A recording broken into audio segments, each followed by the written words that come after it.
Hi, இன்னைக்கு நம்ம கிரஷாஃப் லாவில் இருக்க ஃபர்ஸ்ட் கண்டிஷன்ஸ் பற்றி பார்க்க போகிறோம். ஃபர்ஸ்ட் கண்டிஷன் என்ன அப்படின்னா S+L is greater than P+Q.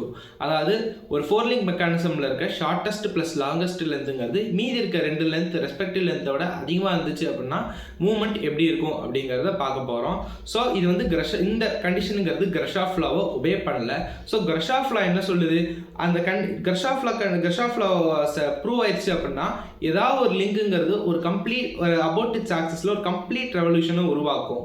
So இப்போ இருக்கிற ஃபர்ஸ்ட் கண்டிஷனுங்கிறது கிரஷாஃப் லாவை ஒபே பண்ணாததால் நமக்கு மூவ்மெண்ட் எப்படி இருக்கும் அப்படின்னா எந்த ஒரு லிங்க்குமே தன்னோட அபவுட் இட்ஸ் ஆக்சிஸில் ஒரு கம்ப்ளீட் ரெவல்யூஷனை மேக் பண்ணாது.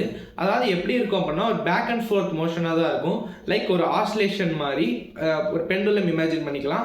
ஸோ அதோட மூவ்மெண்ட்டுங்கிறது எந்த ஒரு ஆக்சிஸை நம்ம ஃபிக்ஸ் பண்ணாலும் சரி அதோட மூவ்மெண்ட்டுங்கிறது பேக் அண்ட் ஃபோர்த்தாக தான் இருக்கும். ஸோ இந்த மெக்கானிசம்க்கு வந்து என்ன பேர் அப்படின்னா ட்ரிபிள் ராக்கர் மெக்கானிசம் அப்படின்னு சொல்கிறாங்க. ஸோ இதான் கிரஷாஃப் லாவில் இருக்க ஃபர்ஸ்ட் கண்டிஷன். தேங்க்யூ.